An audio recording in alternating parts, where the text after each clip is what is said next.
아름다운 자연을 잘 가꾸고 지키기 위해서는 꾸준히 관심을 가지고 관리를 해야겠지. 부산 을숙도 최근에 가보셨습니까? 을숙도 생태계에 곤충 외래종이 급증하면서 비상이 걸렸다 카대예. 을숙도에 어떤 곤충 외래종들이 있는지 최근에 조사를 했다 하던데, 을숙도에 곤충 외래종들이 얼마나 있고 어떤 종류가 있는지, 또 대책은 어떻게 세워야 될지 같이 이야기 나눠보겠습니다. 예, 낙동강하구 에코센터 전시교육팀의 김현우 박사 전화 연결돼 있습니다. 박사님 안녕하십니까? 안녕하십니까? 네, 반갑습니다. 에코센터 김현우라고 합니다. 예, 을숙도 일대 정말 곤충이 많이 서식할 것 같은데 뭐 어느 정도나 살고 있는지요? 2020년도 작년 조사 결과에 의하면 493종이 서식하고 있는 것으로 조사되었습니다. 네. 그런데 이제 외래종 유입이 확인이 되고 있다면서요? 네, 이게 비단 한 해, 작년에 이만 아니고요. 예. 2014년도부터 꾸준히 발견이 되고 조금씩 해마다 증가하고 있습니다. 근데 이렇게 유입이 확인이 되면 문제가 되는 거 아닌가요? 왜 그런 거죠? 네, 지금 전국적으로 이슈가 되고 있는 게 기후변화라는 것으로 이슈가 되고 있는데, 예. 어떤 환경에 종이 늘어나서 다양성이 풍부해진다는 거는 이제 생물 서식 환경도 다양해지고 좋아진다는 의미도 포함을 하고 있습니다. 외래종도 마찬가지로 이 환경이 적합해지기 때문에 이제 점점 종수가 늘어나고 개체수가 늘어나는 것인데, 문제는 이 외래종 중에서 우리나라 기후가 아열대 기후로 변해가면서 원래부터 이 지역에 서식하고 있는 토착 생물들의 성장을 방해하고 생존에 위협을 주는 일이 일어난다는 것입니다. 네. 그러니까 우리 보통 생태 교란종 이런 얘기 많이 하잖아요. 네네. 생태 교란종은 아니라 하지만은 외래종 곤충인 소나무 허리 노린재라는 게 있다는데, 이게 피해를 주는 게 있습니까? 네. 이름에서도 알 수 있듯이 소나무 어린 노린재 같은 경우는 이제 소나무의 어린 솔방울에 노린재 종류가 이제 빨대 같은 잎을 찔러서 수액을 빨아먹는데, 이 소나무의 어린 솔방울이 제대로 형성되지 못하게 해서 이제 소나무가 씨앗으로 번식하는 것을 방해하는 그런 피해를 입히고 있습니다. 그러니까 소나무 허리 노린재. 말만 들으면 외래종이 아니라 우리나라 고유종 같아요. 이름이. 그렇죠. 이 종은 북미 쪽에서 유입된 것으로 저희가 추측을 하고 있고요. 유입된 지는 꽤 됐습니다. 이게 이제 우리나라 유입된 지는 2015년도 정도부터 유입된 걸로 알고 있고, 을숙도 쪽에는.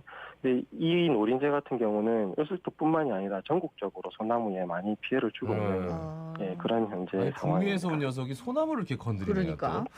그 외래종 곤충 저희가 몇 가지를 좀 이렇게 조사를 했는데 굉장히 좀 생소해서요. 유리 알락 하늘소. 이런 게 있네요. 이건 뭡니까? 네. 유리 알락 하늘소라는 거는 원래 우리나라에서도 서식을 하고 있는 종입니다.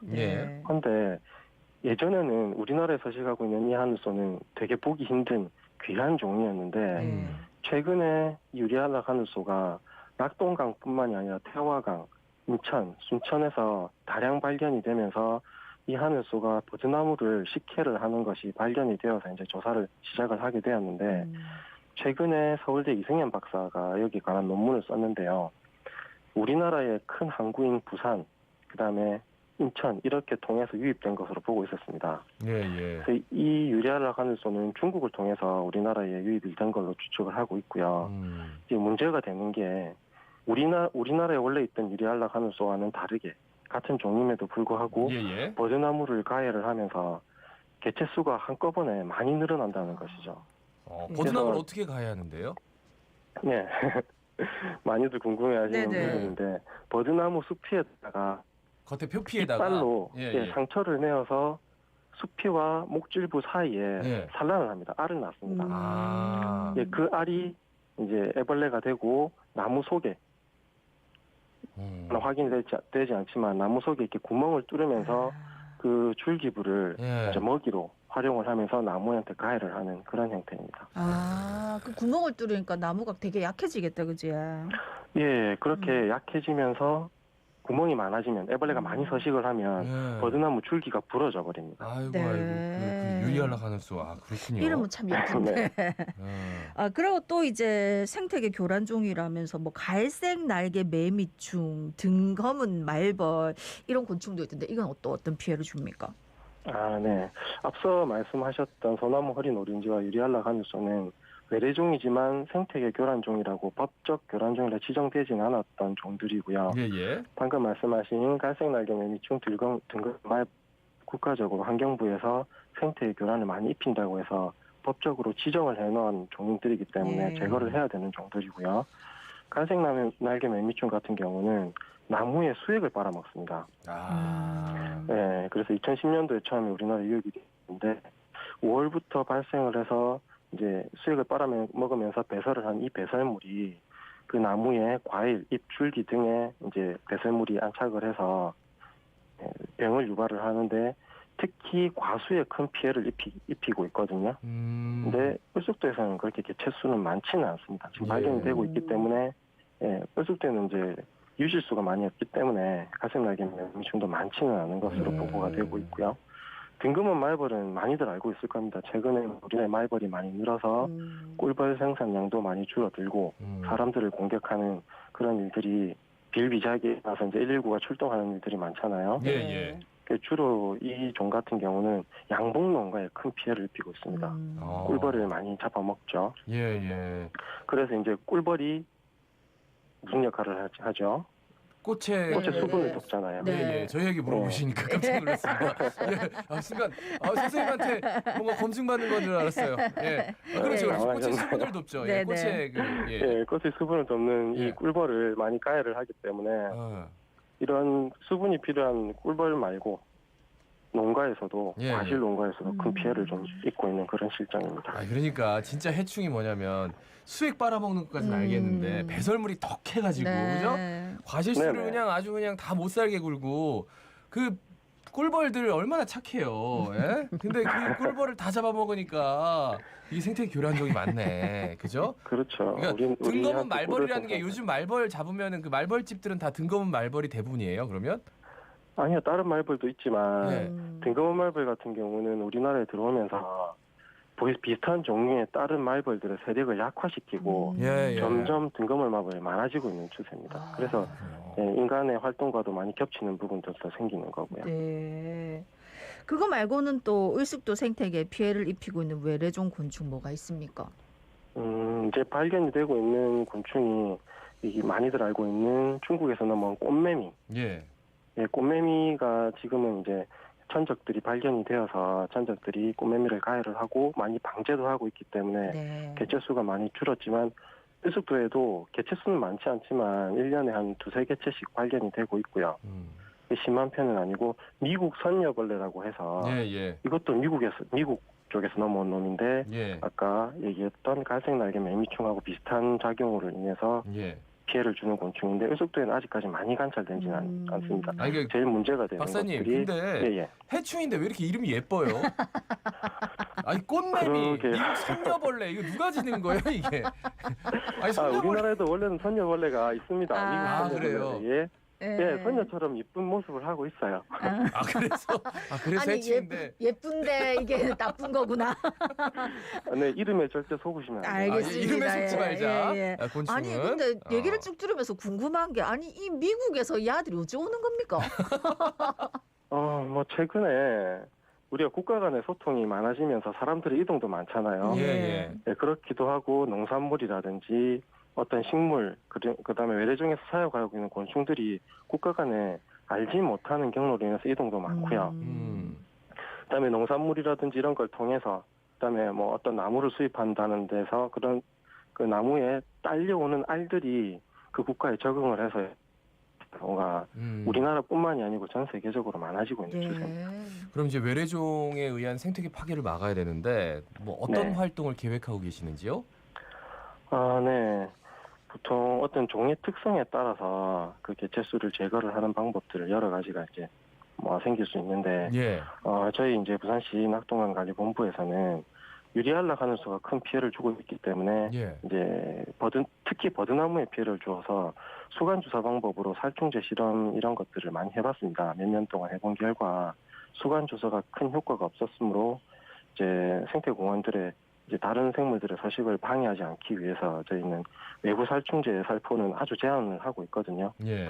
그래서 유리알락 하늘소가 최고 많이 발생하는 시기가 7월인데 그때 인력을 투입을 해서 손으로 잡아내는 방법을 지금 쓰려고 하고 있습니다. 네. 날아다니시는 거 아니에요? 하늘 쏘면? 날아다닐 수 있는데 주로 나무, 버드나무에 줄기라든지 가지에 붙어서 성충도 그 줄기에 있는 가지 끝에 새순을 이렇게 갉아먹는 경우가 많기 때문에 많이 날아다니지는 않고 주로 붙어있는 일들이 많기 때문에 예.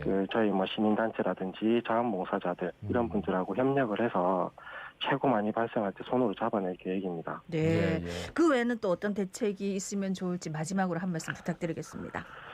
네, 뭐 전체적으로 외래종이라고는 부분에 대해서 말씀을 드리면 우리나라는 참 검역이 잘 이루어지고 있는 나라 중에 하나이기 때문에 국가적으로 식물이나 농산물이 유입될 때 검역을 아주 철저히 하고 있는데 조금 더 철저히 해야 될 것 같고요. 네.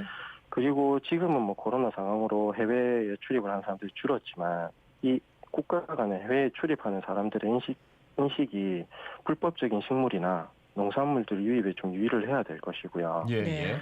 최고 이게 마지막으로 당부드려야 되는 말씀이 하나 있는데 다들 알고 계시겠지만 저희가 각 가정에서 관상용으로 외래종을 사육하는 일들이 많습니다. 예. 그렇죠.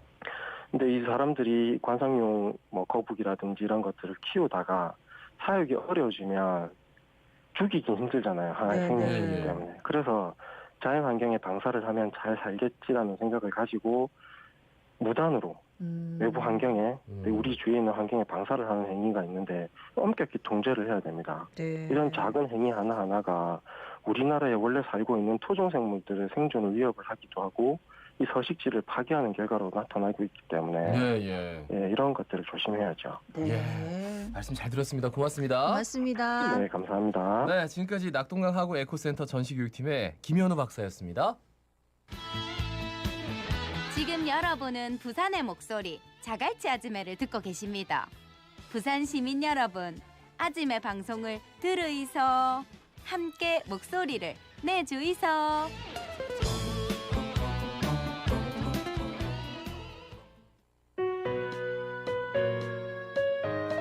자, 한 주를 마무리하는 금요일 아침 부산의 문화예술의 다양한 소식과 이슈를 전해드리겠습니다. 플랜B 문화협동조합 이여주 예술기획실장과 함께 플랜B의 문대 문화데이트 진행합니다. 어서 오십시오. 어서 오십시오. 안녕하세요. 사실 지금 이맘때면은 이제 봄 꽃 축제가 어마어마하게 열려야 되고 거기에 따라서 뭐 공연도 그렇고 전시도 그렇고 아주 활성화돼야 되는 그런 시기인데 뭐 지금 뭐 어떻게 할 수가 없잖아요, 그죠? 그래도 축제나 공연 소식이 뭐 비대면으로 좀 이루어지는 곳이 많아서 이 또한 좀 전해주셔야 될 것 같아요. 네, 올해도 대부분 이제 봄맞이 축제나 공연들이 취소되거나 비대면으로 전환해서 진행되는 곳이 많은데요. 부산 낙동강 유채꽃 축제는 올해도 유채꽃밭으로 시민들을 초대하진 못하지만 찾아가는 축제의 컨셉으로 또 시내버스에 유채꽃 이미지를 랩핑한다든가 또 서면역과 용두산 공원에 작은 유채 정원을 만들기도 하고요. 또 얼마 전에는 유채 꽃다발을 집으로 직접 배송해주는 시민 참여 이벤트도 진행했습니다. 그리고 K-팝 공연의 성지라 불리는 부산 원아시아 페스티벌도 다가오는 5월에는 비대면 랜선 축제로 2년 만에 다시 열린다고 합니다. 네. 사실 이제 그동안 뭐 축제, 공연계 아무것도 못 해가지고 정말 힘드신 분들 많으셨는데 어쨌든 이렇게 또 다양한 방법들로 지속하려는 노력들이 보이는 것 같습니다.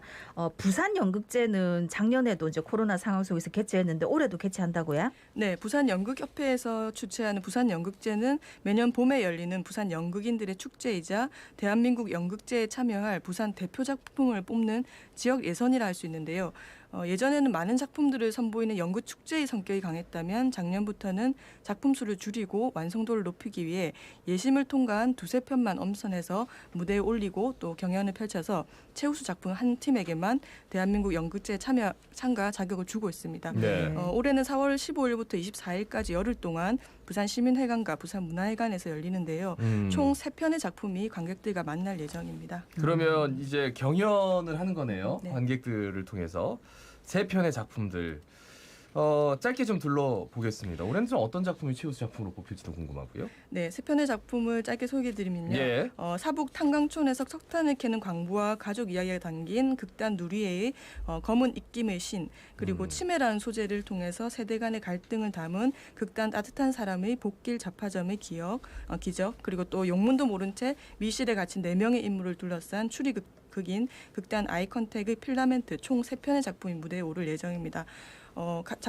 작품 관람료는 작품당 3만 원이지만 또 네. 3편 통합 관람권은 또 4만 원이라고 하네요. 작품당 3만 원. 네. 다 보면 4만 원. 네. 그럼 다 봐야겠네요. 굉장히 좋은 마케팅이네요. 네. 궁금하신 분들은 또 자세상 찾아보시고 연극 좋아하시는 분들 많으니까 네. 어쨌든 간에 이제 제39회 부산 연극제도 안전하게 잘 진행되기를 바라고 해. 그리고 다음은 청년 작가들 전시 소식도 있네요. 네, 영주동 상복도로의 오래된 연립주택을 개조한 전시공간 영주맨션에서는 김예솔 신혜승 작가가 가상사회와 시대성에 대한 이야기를 엮어나가는 맨 인간은 어디에서 왔는가라는 전시를 다음 주 4월 18일부터 5월 16일까지 진행 예정이고요. 네. 또 수영구 망미골목에 있는 전시공간 영령에서는 조혜설 작가의 세상살이 마트 전시가 네. 4월 10일부터 5월 2일까지 진행 예정입니다. 조혜설 작가의 전시는 다양한 사회 문제를 상품으로 치환하여서 위트 있게 보여주고 있는데요. 전시관 자체를 가상의 마트로 만들어서 다양한 상품들이 진열하고 있습니다. 사랑 카레 매운맛도 있고요. 또 사랑하라면이나 해피수 이런 제품들도 있습니다. 이 전시 포스터도 실제 마트의 전단지처럼 디자인되어서 재미있습니다. 그리고 마지막으로는 사상구 강변대로의 523 쿤스트독에서도 박보리 작가의 개인전 바닷가의 방이 4월 10일부터 5월 3일까지 진행 예정입니다. 그러니까 마트를 약간 개조한 것처럼 들어가면은 뭐 편의점 같이 그런 느낌이에요? 네. 어때요? 네, 그런 것 같습니다. 저도 아직 가보진 않았는데요. 전단지만 그랬군요. 봤습니다. 저도. 그래서 전단지를 굉장히 네네. 중요하게. 네네. 예. 아니 사랑 카레 매운맛 궁금합니다. 저도 한번 가볼 사랑하면 예정입니다. 예. 네. 청년 작가들의 전시도 좀 흥미롭습니다. 그리고 저 초량에는 새로운